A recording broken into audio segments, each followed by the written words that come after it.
Good evening. As I speak, 3 incident rooms around the country are standing by to receive your calls. In Maidenhead, they hope you've seen something that will lead them to the killer of Shani Warren.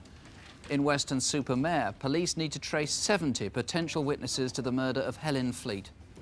And in Stockport, detectives are looking for a rapist who's committed 6 offences in the last 3 months. As always, senior investigating officers are here too, and you can ring them live here in the studio. Here's the number, 01811 8055. It's in strictest confidence, and if you prefer, you can talk to a BBC researcher. And it really works. Last month, we reconstructed a horrific robbery on a gun shop in Hinckley in Leicestershire. The owner, Alan Bray, was a British Olympic marksman. In one of the most callous crimes we've ever reported, once the robbers had tied him up and stolen guns and ammunition, they poured petrol on him and set him alight. In fact, he escaped with his life only because the fire eventually burned through the ropes that held him. Well over 100 calls came through that night, and next day one viewer rang the incident room direct with crucial information. That same evening, as a direct result, 2 men were arrested in Leicester, and 5 days later a 3rd man was found in Edinburgh. All 3 have now been charged with attempted murder and robbery. And incidentally, Alan Bray is still seriously ill under intensive care at Birmingham Burns Unit. Well, also last month, we showed a photograph of a solicitor, Peter Denby. He was once an aide to Enoch Powell and a friend of the former MP, Harvey Proctor. Detectives have been hunting him since June last year, when policemen in central London were held at gunpoint. They thought Peter Denby might have been driving the gunman's car. A Crimewatch viewer recognised our picture, and Peter Denby was arrested after a dawn raid on a home at Richmond in North Yorkshire. He has now been charged with conspiracy to assault, threatening a police officer and assisting an offender. Another appeal last month was for a man who carried out 3 robberies on 2 building societies in Essex. We showed pictures from a security camera, and no less than 3 prison officers rang separately with information. As a result, police have arrested and charged a man from Kentish Town in North London. No results to report yet following our other 2 reconstructions last month. Daniel Morgan was a private detective who was killed in the car park of this pub in South London. After watching our reenactment, a woman called and spoke to the detective in charge of the case. Superintendent Campbell has asked us to appeal to that woman to call again. She obviously did want to help, so please do call. It is in confidence, and the number is 01811 8055. Or you can call Sydenham Police Station, and that is 01697 9497. And in a suburb of Watford in Hertfordshire, 2 men posing as telephone engineers stole paintings by Caferi, valued at a total of £50,000. There were 87 calls as a result, and one of them, police operation, is now currently underway, and obviously at the moment we can't say any more about that. News from back in January, when we showed a security video of an armed robbery at a building society in Shoreham in Sussex. After an anonymous call from a Crimewatch viewer, 2 men were arrested and charged in connection with the crime. And on the incident desk in March, we showed a picture of an elderly man who'd attempted armed robberies both at a Baker Street building society and at a jeweller's in Old Bond Street in London. A Crimewatch viewer called with a name. It wasn't, though, until last Monday that a man was arrested, and he's been charged with both offences. Finally, you may recall a film we showed also in March last year about the murder of Steve Whitnell, a supermarket manager at Putney in southwest London. A fortnight ago at the Old Bailey, 1 man was jailed for life for Mr Whitnell's murder, and 2 others were each given 13 years for manslaughter. And I should say that the evidence for these convictions did not result from calls to Crimewatch, but at least 1 viewer did help to confirm the name and address of one of the robbers. Please now try to think back to what you were doing on the afternoon and the evening of Good Friday. Sometime on that first day of the Easter bank holiday, someone murdered a young woman by drowning and left her in a lake just outside Maidenhead in Berkshire. Now, you'll have read about it, the Shani Warren case. It was one of those crimes that capture the front pages. In part, that was because Shani was young, blonde and photogenic. But you may recall the headlines were fuelled by an unfortunate public suggestion by one detective that Shani may have committed suicide, and that despite the fact Shani had been gagged and bound hand and foot. In fact, the night before the murder, Shani, far from suffering depression, had seemed positively happy. Evening. On the Thursday before Easter, Roger Pell, an old boyfriend of Shani's, had gone out with her for dinner in Maidenhead. They'd not met for several months. She'd rung him out of the blue. They both enjoyed the evening and arranged to meet again. In fact, you can do it like this. She seemed as happy and relaxed as ever. I'll learn to master these, I will. Despite her late night, Shani was up early on Good Friday and drove to Gerrard's Cross to her parents' home. She'd arranged to pick up an extension lead for her electric lawnmower.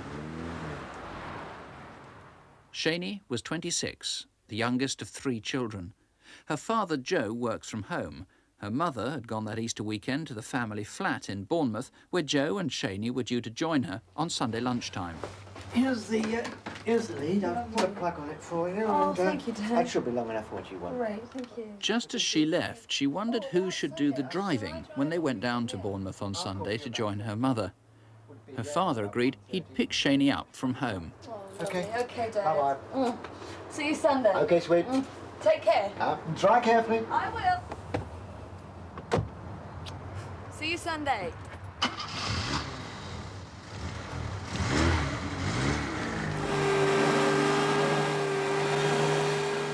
Shani lived just 10 minutes from her parents at Stoke Poges, near Slough.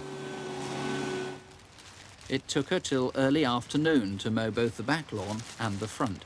She planned to take the clippings to the compost heap at her parents' home. Shani shared her house with 2 lodgers, Katie and Fiona.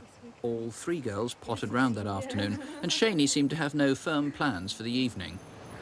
Well, I was tidying my room. It must have been about 6 o'clock in the evening. I glanced outside of the window and Shani was putting the grass cuttings in the black bin liners into the back of her car.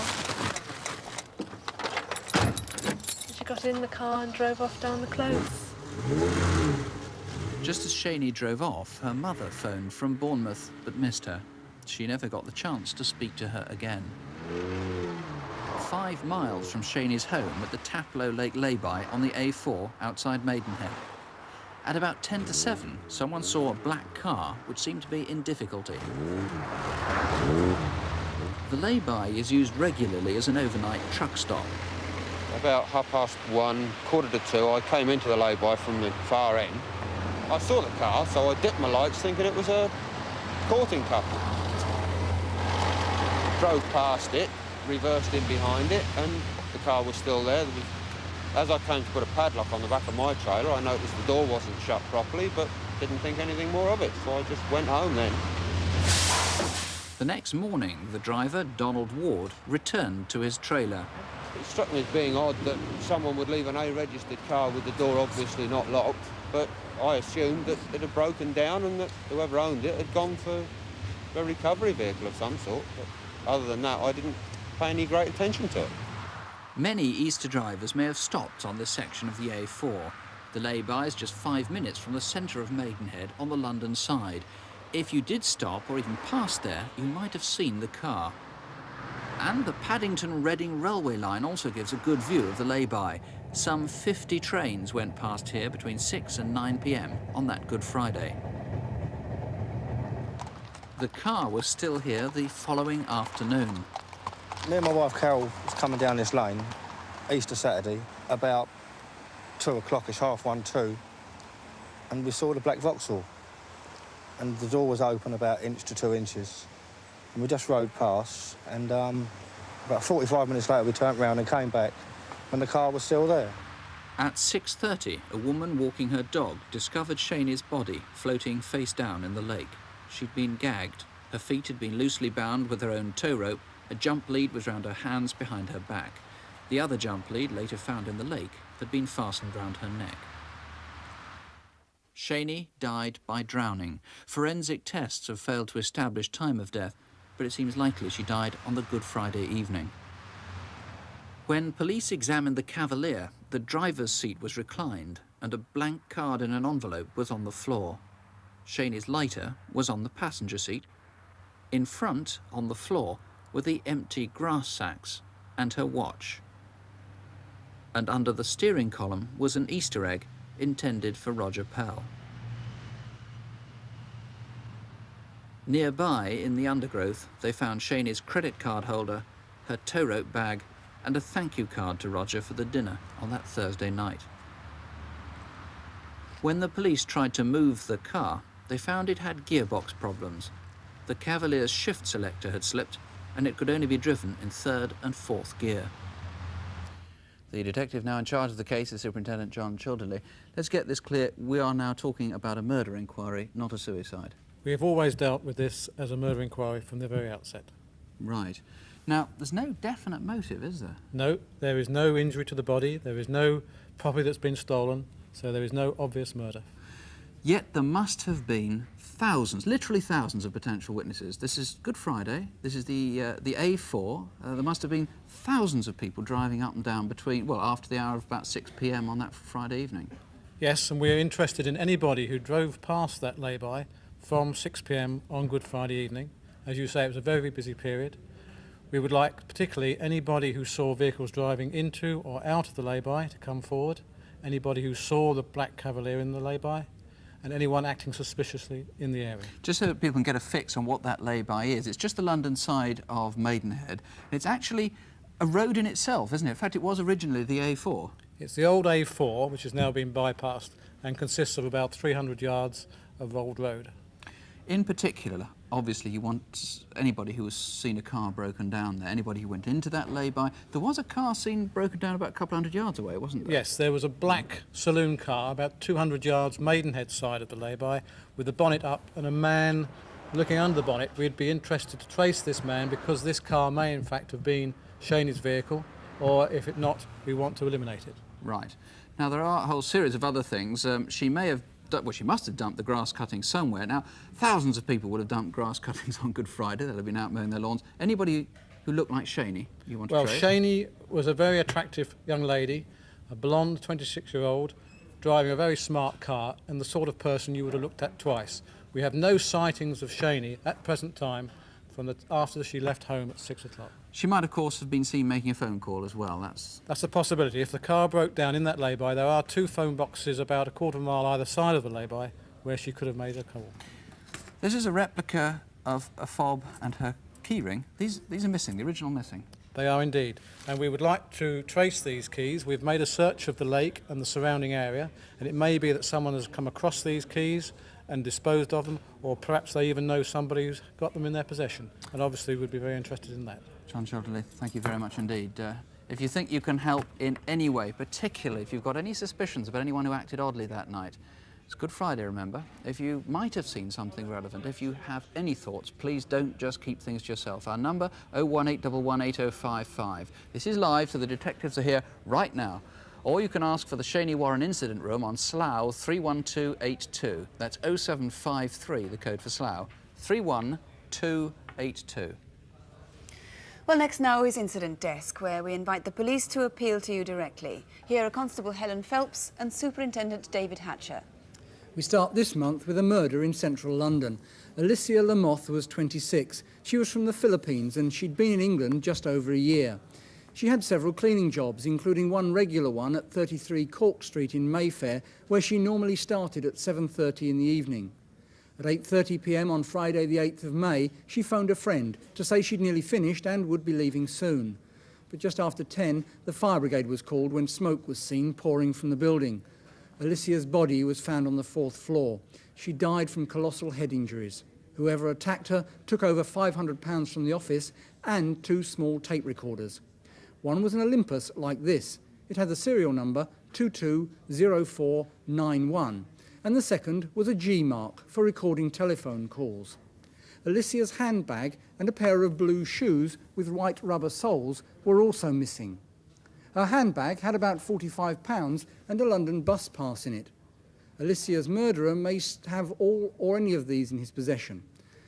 If you've seen them, please call us. And if you saw Alicia arriving at Cork Street on Friday the 8th of May, or anyone leaving there between 8:30 and 10 p.m, then we'd like to hear from you. Take a look at this model ship. It was carved by French Napoleonic prisoners of war out of meat bones from their rations. It's valued at about £20,000 and is just one of 37 historic pieces which were stolen from a museum near Lewes in Sussex last week. The museum's in this 16th century house. It was given to Anne of Cleves, Henry VIII's 4th wife, as part of their divorce settlement. Thieves broke in a week ago yesterday and took 28 pieces of silver, including this solid silver trophy, which was presented at Lewes races in August 1868, and an 18th century mahogany clock with the name of the maker T. Harben engraved on it. This ladder was found hidden in a nearby garage. It looks as though it's homemade, and someone's written "sold ×5" here with a felt tip pen. The total value of the haul from the Anne of Cleves Museum was £100,000. Ring us if you can help. John Robinson from Lancaster has just come out of hospital where he was recovering from injuries he received from an appalling attack in his own home. Between 1:45 and 2 a.m. on Friday the 10th of April, he was woken by the sound of breaking glass in his house near Rylands Park in Lancaster. As he woke up, someone attacked him in the bedroom with a hammer and a knife. It was lucky his children weren't hurt too, and it was a miracle that Mr. Robinson survived. The hammer was a 1.5-pound ball peen hammer like this, and it had red tape on it here. The other weapon was a fishing knife, identical to this one. It was sharp on one side and dull on the other. The attacker escaped across Rylands Park and over the railway bridge. From there, he followed the cycle track towards Morecambe. He would have been heavily bloodstained, and he was probably quite badly cut himself. So if you live anywhere in the Lancaster area, think back to the night of the 10th of April and ring us if you think you know who did it. You may remember on Crimewatch in March, our antiques expert, John Bly, showed a collection of stolen fireplaces. Incidentally, they've so far remained unclaimed. Well, this month we've news of the theft of what must be one of the finest examples of decorative marble fireplaces in this country. It was designed by Charles Adam in the late 18th century and is worth £30,000. Until recently, it was an integral part of this building in New Cavendish Street in central London. It's owned by the Building Employers Confederation. The thieves broke into the building through a sash window on the ground floor and incredibly chiselled the whole fireplace out of the wall. It weighs half a tonne, so they had to dismantle it and carry 9 huge pieces of marble out through the front door. We reckon there's now a lucrative trade in these classic marble fireplaces. So if you can help us find this one, please ring.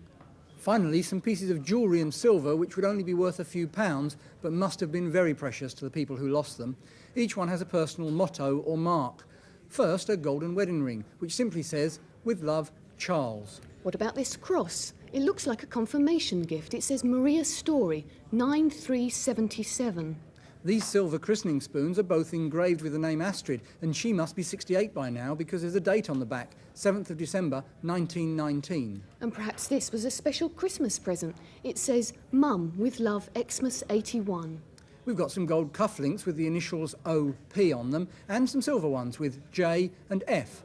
This silver bracelet looks like an 18th or 21st birthday present. It's inscribed Dave, and on the back, Love Mum and Dad, July 1972. Now there's a set of spoons inscribed with something that looks like an S, and J.A. Dahl has lost his serving spoon. And finally, look at this miniature portrait of an 18th century gentleman. The name on the back is Thomas Moss. Be wonderful if any of his descendants rang us tonight. But do call us if you recognise any of these items. The number you must know almost by heart, 01811 8055. That's 01811 8055. 6 weeks ago at Poynton in Cheshire, a 16-year-old girl was raped. It was only after she reported the attack that another woman came forward to say that she too had been raped only 6 miles away in Stockport back in February. Now, police there are now certain that the same man was responsible for both attacks, and they've since found evidence of 4 other attempted offences. It's quite clear that until this man is found, other women are at risk. In our reconstruction of one of the attacks, we show the way in which the man gains the confidence of his victim. We do that as a warning to women in the area and to build up a picture of the rapist. We've taken pains to protect the victim's anonymity using an actress who bears no resemblance to her and changing the location of her home. Saturday 21st of February, the Edgeley district of Stockport. At 7:45 that evening, a woman set out to go to a pub in Cheadle for a birthday party. It was a few minutes' walk via Dale Street to Edgeley Road. From the bus stop by Alexandra Park, she'd be able to get a number 371 to Cheadle Hume. She got to the bus stop at about 8 o'clock. After a couple of minutes, a car came juddering round the corner from Dale Street, as if it was breaking down.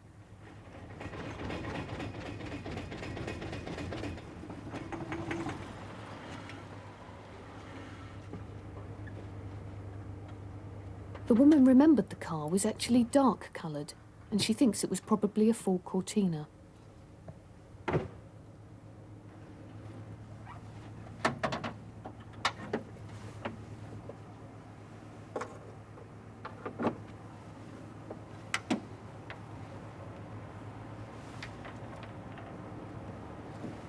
Excuse me, love. You don't know where the nearest garage is, do you? Oh, it's a bit further down on Edgeley Road. Oh, is it? It's just that I can fix it myself, you know. I just need someone to sit in the car and help me that way. You wouldn't mind, would you, love? Well, my bus will be here in a minute. I'll give you a lift if you like. Oh, no, I don't want a lift. No, I'll help you if you won't be long. Of course I won't be long.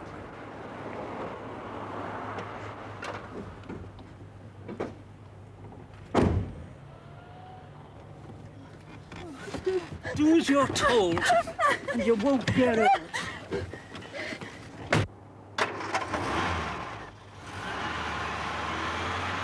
He drove her away down the Edgeley Road towards Cheadle. The woman was driven to this demolished factory site at Cheadle Old Road. The journey lasted just 3 minutes, but on the way she noticed some work tools on the front passenger seat, which he tried to hide. Throughout, the victim was held at knife point. He said, "I just want you to be a witness to something." Then he stopped the car here and raped her. It's the sort of spot only someone who's familiar with the area would be likely to know. It seems a man must either live in the area now or have done so at some time in the past. The second rape on the 9th of April happened here at Poynton on the outskirts of Stockport. The method was identical. A young girl walking home late at night was lured into a car by a man who said he'd broken down and needed help. She was threatened with a knife and driven from Commercial Road in Stockport 4 miles to this quiet country road. The entire incident took just 30 minutes. After the rape, she was blindfolded and left abandoned. She couldn't tell which direction the car took as it drove away, but she then ran up this road, Anson Road, back towards Stockport. 2 or 3 cars actually passed her along here, and although she was clearly distressed, they didn't stop. She finally got help at this cottage just around the corner. Alexandra Park, that's the location of the first one. We've done these houses along. An incident room was set up the next day, and officers there have been checking the information that's coming from local people against the detailed statements they've now got on the 2 rapes and the 4 approaches. The officer who interviewed the second victim says she remembers some vital details, but it was painful for her to do so. She started off quite easy and telling me about how she'd helped him out and got in the car. And as she got to the more intimate details about the rape, she was just bottling it all up and kept crying and getting really upset. And it was very difficult to actually get it out of her because she just wanted to not think about it. It took a long time. What does she think about this man? I've spoken to her and she's really worried about seeing him again. And first of all, she said that when she had to do the photo fit after the incident, actually seeing his face coming to life in front of her absolutely terrified her, devastated her. It's over a month ago since it happened. How is she coping with it now? On the surface, she seems to be coping with it very well. I think underneath, it's devastated her. And she's only 16 and she's a nice girl, and it's a lot to get over. Well, Daryl Waring, are you absolutely certain now that all these attacks and these 2 rapes were all by the same man? He's used the same technique on each occasion. There may be other women out there whom he's approached in the same way. If that is so, I'd like to hear from them. What has his method of approach been, in fact?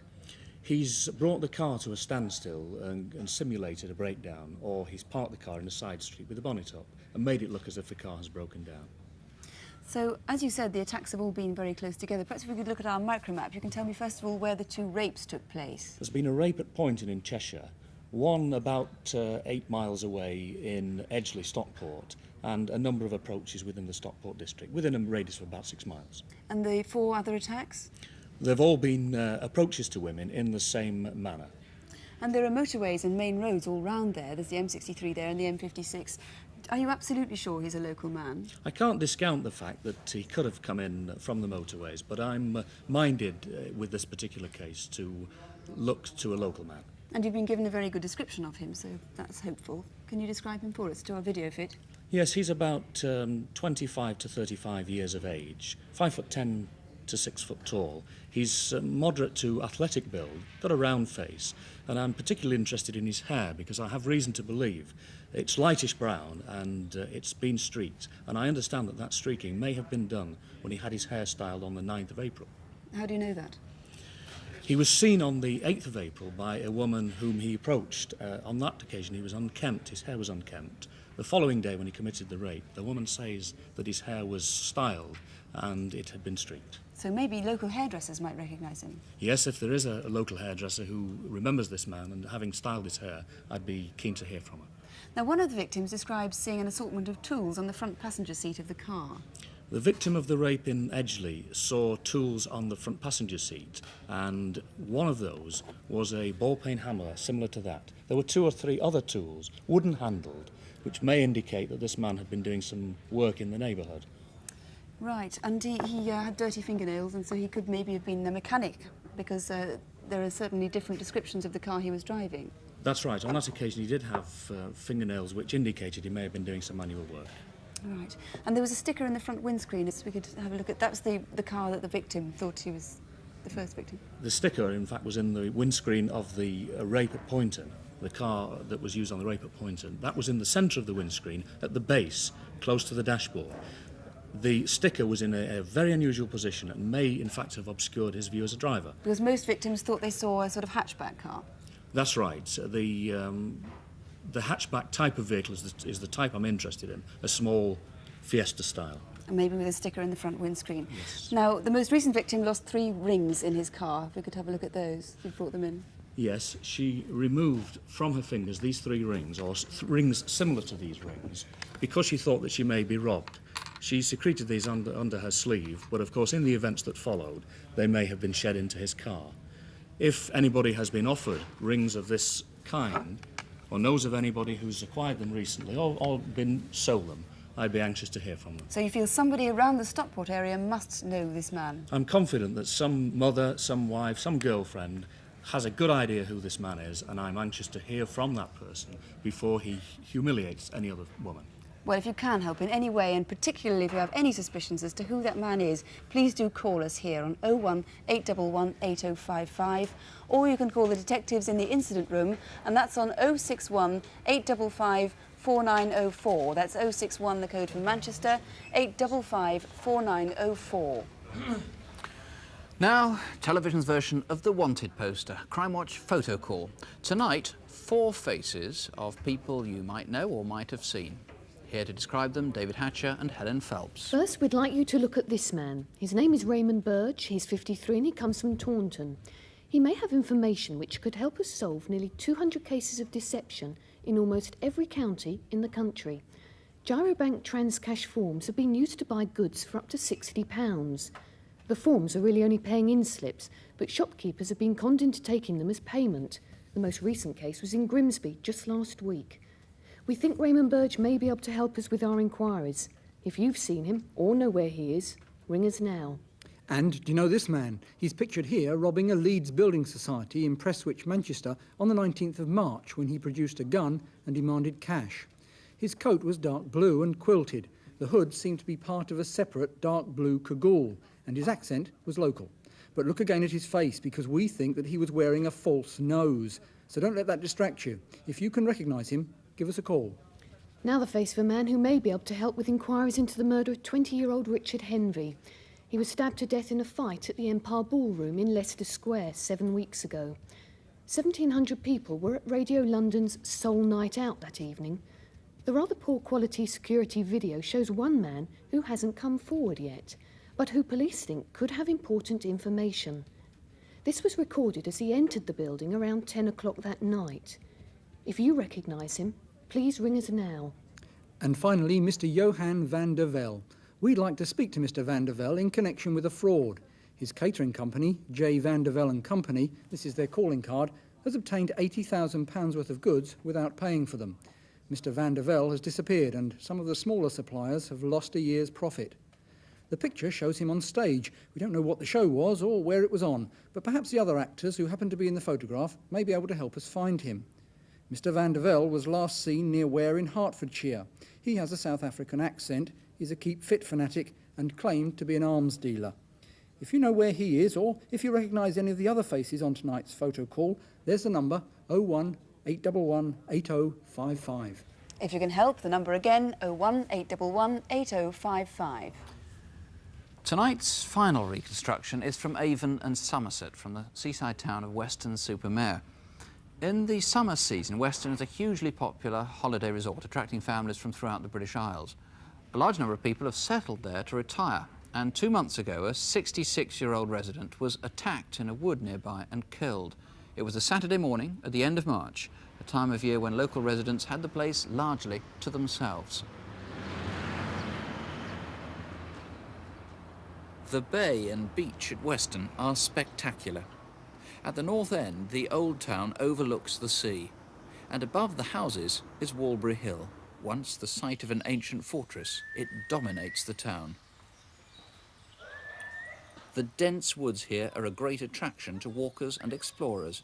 Whether exercising dogs or riding horses, hundreds of people come here every day.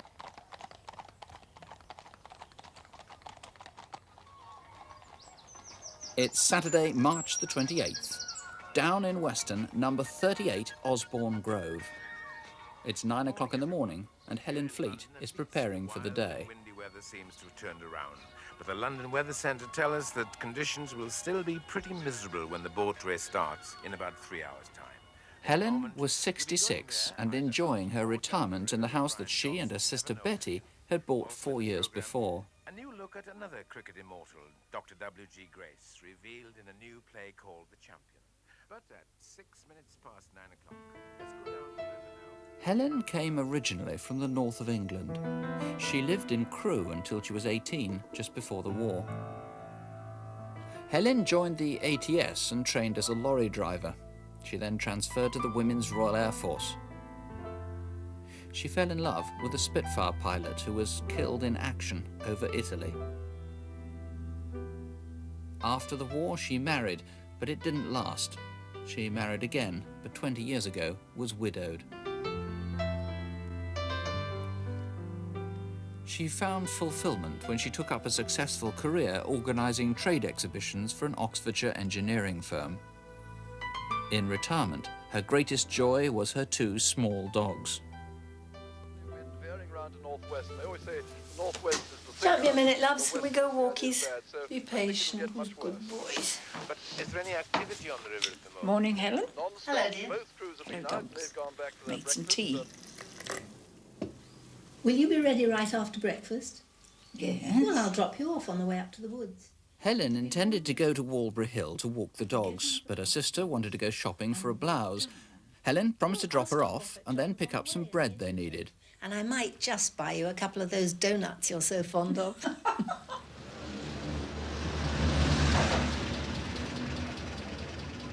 Having dropped Betty off as planned, Helen got to the baker's in Milton Road at about 10:30. Bye, girls. Bye. 2 loaves and 2 of those lovely donuts, please. To Eileen Fowler in the shop, Helen seemed her normal, cheery self. Jam one? Yes, please.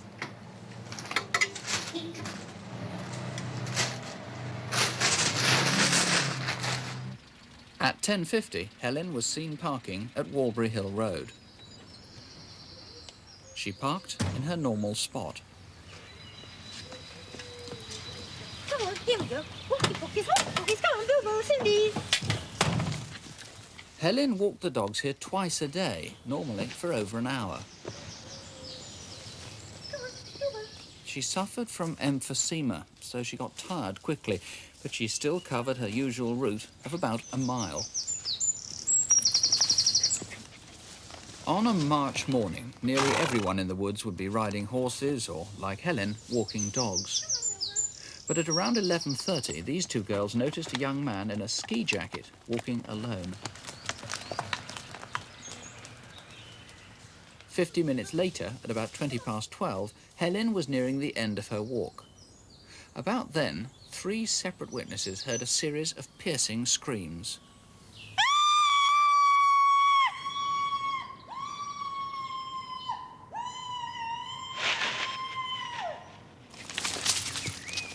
About the same time, below the woods, a boy almost fell over. He was running so fast down Prescott Close.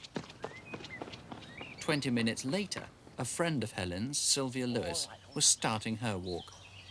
As she let her dog off the lead, she saw Helen's two running free. Oh, hello, Cindy. Hello, Bilbo. Hello. Come on. Hey, where's Helen, then? Where's Helen?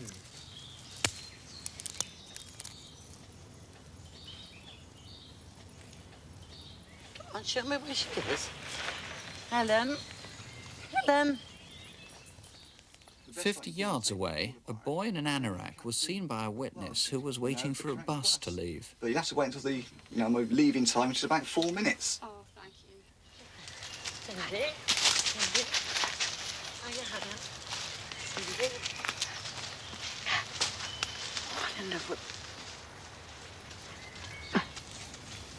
Oh, my God.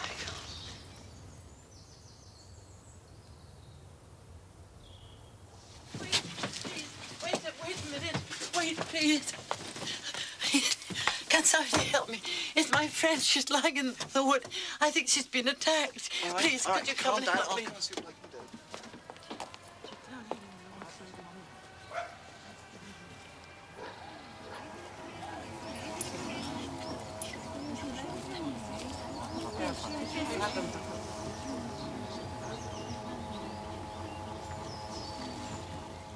Helen had been beaten, she'd been stabbed and strangled. Investigating officer is Ray Sargentson.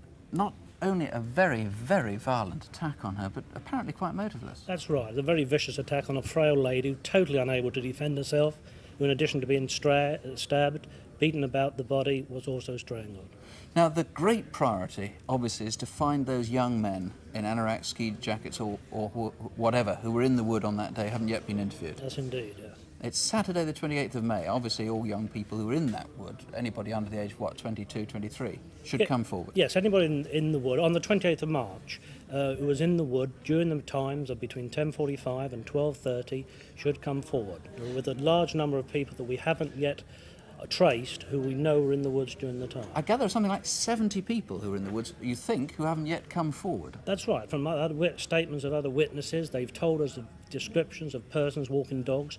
We have not traced up to 70 people who are in the woods on the morning of the 28th of March. Right, and in fact, I know you're trying to trace another young man and very badly needed him to come forward who was seen 2 days earlier on the Thursday. Yes, we traced a witness about the 6th week of the inquiry who spoke to the deceased 2 days before her death in Worldby Woods. He was asking the whereabouts of some of his workmen. He was driving a van? He was driving a van, and Mrs. Fleet was stood there, and nearby was a youth, and this is the only sighting we've ever got of the deceased with a single youth. She basically only spoke to other persons walking dogs. Right, this is about 4:10 on Thursday, 26th of March. Yes, that's right. Now, obviously, somebody may have suspicions about somebody. You've got a photo, a video fit, actually, a computer-enhanced video fit of that youngster who was seen 2 days before. We don't know that that guy has anything to do with the crime. You just want to eliminate him, yeah? Yes, certainly do. He's a very important witness. He's been seen speaking to the deceased, and we clearly do want to eliminate him from the inquiry. Somebody, of course, may be shielding someone. They may have suspicions about someone who acted oddly. Yes, the viciousness of the murder lead us to believe that somebody will be acting in an irrational or unusual manner, and we plead to anybody who knows any person, whether in their family or not, to come forward and supply us with the information. All right, incidentally, I might say that when we did that reconstruction, you heard all those screams, nobody rang the police and nobody came to investigate. Let me also say, incidentally, the 2 dogs have been found a good home. Don't ring us about that. But if you've any suspicions about who might have done this thing, terribly important you act quickly. Please do call us. You can speak to a BBC researcher if you prefer. The number, of course, 01811 8055, or dial the incident room at Weston-super-Mare 25411. That's 0934, the code for Weston-super-Mare, 25411. Well, if you haven't been able to get through tonight yet, our lines have been busy, but please do keep trying. You can call one of the local numbers. They're all on CFAX 186, or write to us at Crimewatch UK, BBC Television, London W12 HQT. And I've just heard that on the case of the Stockport rapist, we understand there's been another rape in that area tonight. So that's vitally important, and we'll be keeping you posted on what's happened there. We'll be back with any more developments on tonight's cases in about an hour's time. Crimewatch update at 11:45. If that's beyond your bedtime, we know Crimewatch can be rather frightening. We have concentrated on some pretty awful crimes tonight, but thankfully, believe me, these serious events really are very rare, so don't have nightmares. Do sleep well. Good night.